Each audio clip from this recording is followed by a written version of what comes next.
Hola, muy buenas tardes. Soy Eunice Ramírez, estudiante de la licenciatura en Lengua y Literatura de la Universidad Autónoma de Baja California Sur, y hoy, como proyecto de mi materia, Lengua Española del siglo XX, vengo a exponerles la influencia y figura de Azorín en España. Muy bien, sin más preámbulo, podemos comenzar. No podemos hablar de un autor sin saber el contexto por el cual pasó, por lo cual primero vamos a dar un pequeño preámbulo a todo lo que estaba sucediendo en España en ese tiempo. Para dejar en claro muchas de las influencias que tuvo Azorín a la hora de escribir, debemos dejar en claro el contexto por el cual estaba pasando España en ese tiempo, el cual se expondrá a continuación. Si bien España anteriormente era vista como una de las más grandes potencias que había en la tierra, al llegar la muerte de Alfonso VII en 1885, hizo que el país español cayera en una regencia que vendría a terminarse hasta entrados los años 1900. Aquí, España sufrió una de las pérdidas económicas más importantes que ha tenido en su historia debido a la guerra con Estados Unidos, la potencia más grande en esa época, perdiendo así las últimas colonias que tenía, Cuba, Puerto Rico y Filipinas.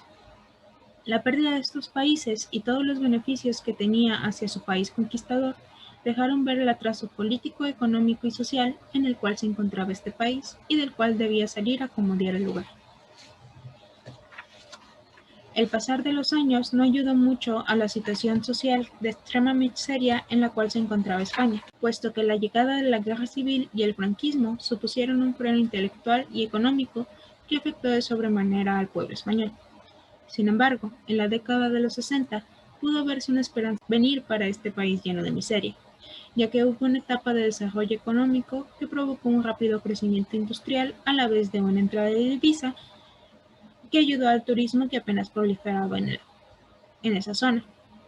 A esta buena nueva para los españoles se le suma además la actividad artística de la época, que estaba llena de innovación en todos los sentidos, siendo justamente nuestro autor Azorín uno de los causantes de este cambio, lo cual se explicará más adelante. En materia literaria, son dos las generaciones más importantes de la época.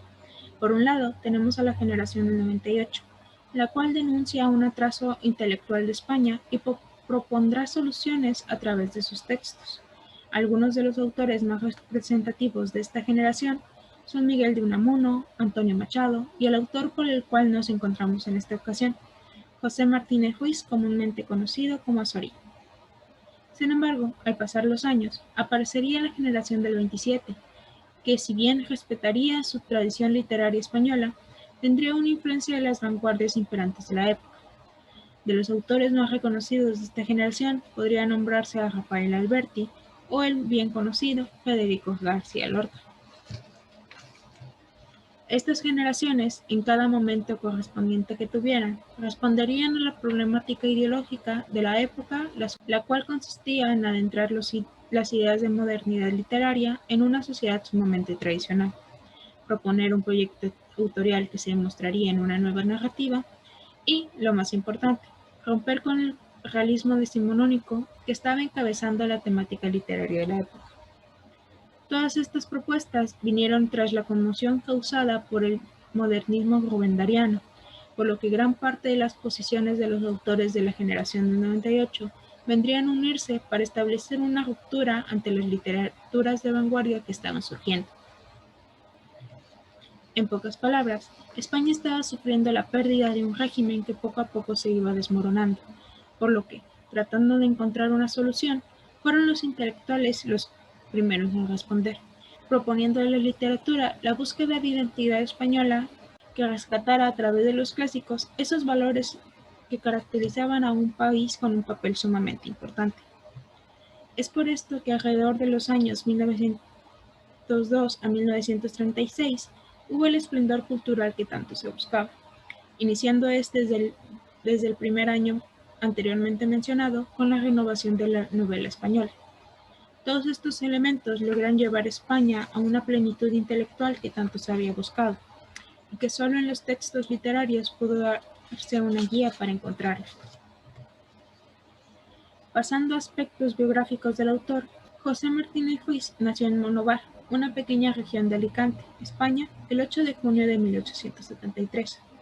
Siendo hijo de una familia tradicional, inició sus estudios de Derecho en la Universidad de Valencia, continuándolos posteriormente en Granada, Salamanca y Madrid, sin éxito de poder concluir su carrera de forma satisfactoria.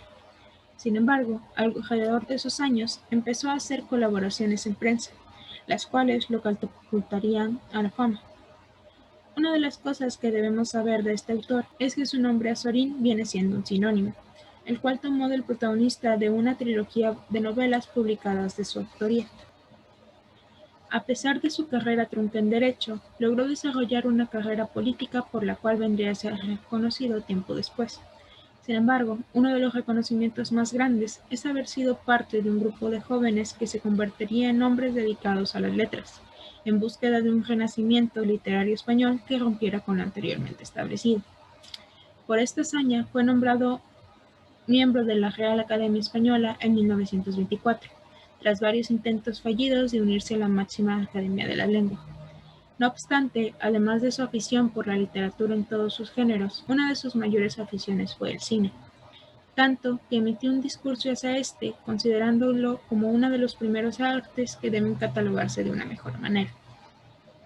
Finalmente, un 2 de marzo de 1967, en la ciudad de Madrid, España, moriría este magnífico autor a la edad de 93 años, dejando un gran legado de obras que hasta la fecha vendrían a ser leídas y analizadas. Ahora hablaremos un poco de la vida literaria de este autor, como también algunas de las características más representativas de su obra y escritura. Considerado como uno de los autores que más géneros haya explorado, se le ha llegado a considerar articulista, novelista, ensayista y hasta dramaturgo. Sin embargo, es en los ensayos narrativos y teatrales donde encontramos más proliferación de su estilo, al hablarnos de su país natal con una magnificencia digna de su papel como autor propio de su generación. Sus textos literarios vieron la luz por primera vez con publicaciones periodísticas, donde interpretaba e informaba sobre los debates parlamentarios ocurridos en su país, así como los acontecimientos políticos que rodeaban a España en su tiempo. Azorín ha sido analizado por muchos de los autores de su tiempo como también de años posteriores, como Mario Vargas Llosa, quien comenta que el autor que nos reúne aquí es un elegante artesano de la lengua, creador de un nuevo género en donde logró combinar la fantasía y la observación, la crónica de viaje y la crítica literaria, el diario íntimo y reportaje periodístico, para lograr una obra consumada de orfebrería artística, la cual podría catalogarse como un precedente del impresionismo literario utilizado por Marcel Proust en sus novelas. En cuanto a las características de su narrativa, podemos notar que es asaltada por una obsesión con el tiempo, la contemplación del paisaje descrito en sus textos y una sensibilidad ante los clásicos. Según él, el objetivo principal de cada artista debería de ser la preocupación de lo sustantivo de la vida, sin preocuparse por nada más que eso. Esto llevaría a provocar una auténtica revolución estética que vendría desde la publicación de sus obras con esta temática. De hecho, para dejar más en claro su pasión por la escritura y los temas anteriormente mencionados, Azorín, al ser preguntado por la que sería su vocación secreta, responde: "Mi escondida vocación es la de ser escritor. No lo he sido nunca. He trabajado por serlo 50 años. En ocasiones he creído que lo era. Y ahora, a solas conmigo misma, en absoluto apartamiento, con un diccionario español en la mesa, advierto claramente que no lo he logrado, tras tanto esfuerzo, cumplir mi vocación". En su obra, además de los temas mencionados anteriormente, palpitan de igual manera el problema del tiempo y la fugacidad, como también la delectación de cosas menudas. El tema dominante de la mayoría de sus obras tiende a ser la eternidad y la continuidad, además de aquellas costumbres ancestrales de los campesinos. Representando este último punto, tenemos un fragmento de su discurso en la fiesta de Aranjuez, donde se peleó su puesto como miembro de la Real Academia Española, donde dice: "¿Dónde está España? ¿Dónde está la fortaleza de España? Los países no son fuertes ni por sus ejércitos ni por sus acorazados. No sirven de nada ejércitos y acorazados cuando millares y millares de campesinos perecen en la miseria y la inanición. La fortaleza es un resultante del bienestar y las injusticias sociales". En sus obras más destacadas menciona algunas novelas autobiográficas como La voluntad, publicada en 1902, Antonio Sorín, de donde saca su seudónimo con el cual sería conocido hasta el final de sus días, publicada en 1903, y por último, Confesiones de un pequeño filósofo, publicado en 1904. De artículos periodísticos existe un mundo de posibilidades que podríamos nombrar por ser el género prolífero de Azorín por excelencia. Sin embargo, mencionamos en esta ocasión La ruta de Don Quijote, publicada en 1905, donde nos presenta todos y cada uno de los lugares visitados por este excéntrico personaje de Miguel de Cervantes, autor favorito de nuestro amigo Azorín. Como cualquier otro autor, Azorín no podía quedarse estancado en un solo estilo, y mucho menos en una sola ideología, por lo que aquí vamos a exponer algunas de las etapas artísticas que tuvo a lo largo de su vida como escritor. Empezando por sus primeros años dedicados al periodismo, nuestro autor adoptó una ideología anarquista, que vendría a ser un contraste muy grande con respecto a su crianza en una familia tradicional, como anteriormente habíamos comentado. La adopción de esta anarquía lo llevó a traducir a algunos autores libertinos, ser expulsado del diario El País por un artículo publicado sobre el amor libre, además de participar en distintas propuestas junto con sus amigos intelectuales anarquistas. A pesar de sus ideas de este estilo, nuestro autor llegó a ser políticamente conservador para no convertirse en el blanco de las críticas.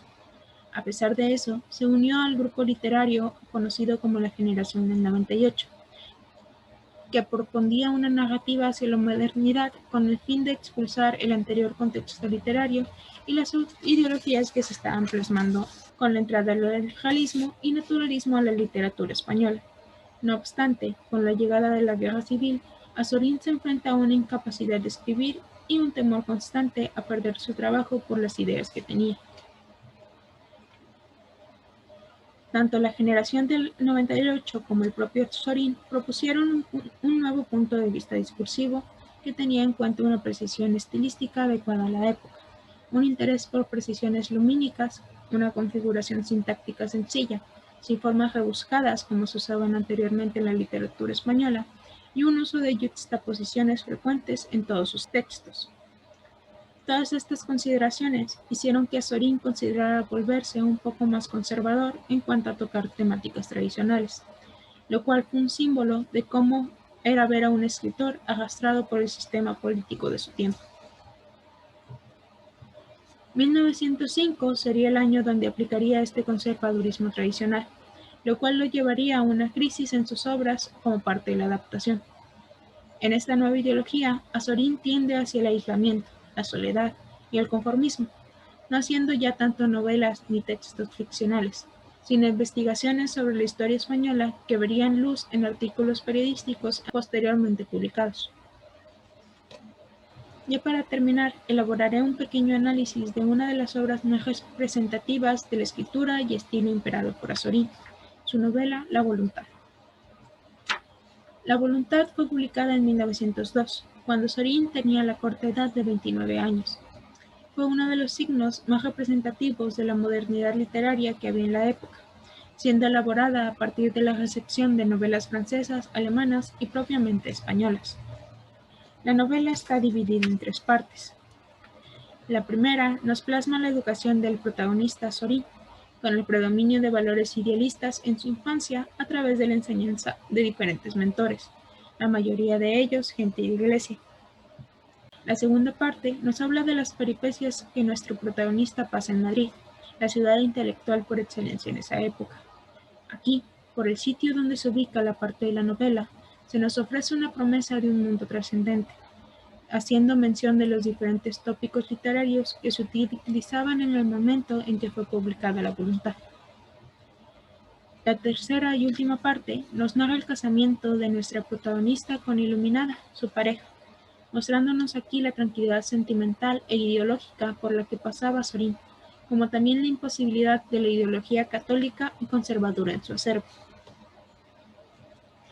Esta novela plasma una crisis más allá de lo individual, haciendo que tanto el pensador como el novelista se desdoble por el discurso filosófico que utiliza, siendo, por lo tanto, un testimonio del nihilismo proclamado anteriormente por Nietzsche, uno de los guías intelectuales de la generación del 98. Al ser una renovación de la novela tradicional, anticipa los modelos de la novela lírica y vanguardista, que apenas vendrían a catalogarse como aspectos influyentes de la época. La novela nos muestra un ambiente conservadorista, pero a su vez un discurso sorprendente para la época por la utilización del recurso del yo como un narrador personaje con un eje modalizador que vendría a romper con el estereotipo del castigo divino en la novela realista. Además, una sensibilidad extrema ante el ambiente exterior y lo vulgar como uno de los elementos sustanciales que utiliza Zorin para presentarnos las diferentes situaciones que narra la novela. Como forma de llevar a cabo el nihilismo anteriormente mencionado, podría decirse que la voluntad es aquel relato de una España triste, llena de sumisión y silencio, que vendría a considerar un sinsentido de la existencia, siendo esto uno de los elementos que más tuviera la crisis del pensamiento europeo y moderno a su vez, puesto que los sentimientos de solidaridad de la culpa y el propio sufrimiento de los personajes son algo que imperaba en la época y que iba, poco a poco, imperándose en la literatura. Cabe destacar que a pesar del pesimismo que nos plantea la novela, nos habla de un cambio que puede llevarse a cabo para crear relaciones humanas verdaderas, logrando así una humanidad más feliz y justa. Con esto se considera que España ya no está en ruinas, sino en una crisis de la cual puede salir gracias a la ayuda de los intelectuales, por lo cual se debe considerar este texto como uno que se debe leer, preferentemente por los jóvenes humanistas, para ayudar a un país a sobrellevar, aún en la actualidad, todos los aspectos que puedan afectarle. Por último, vamos a ver algunos aspectos que deben ser recordados de esta exposición. Para empezar, hay que considerar que Zorin es un autor lleno de misterios y habilidades, mención honorífica e influencia de muchos autores contemporáneos que conocemos. Fue, a su vez, el responsable de una inclusión de nuevos géneros literarios en las obras españolas modernas, y también una influencia para su generación y posteriores que vendrían a través del tiempo. Podría hablarse de él como un precursor de un discurso moderno, sin dudarlo, y aún más importante, nos deja en claro la dedicación importante que tuvo hacia la escritura, a pesar de su decadente contexto que lo rodeaba. En fin, estas son mis fuentes de consulta con las cuales logré hacer este trabajo.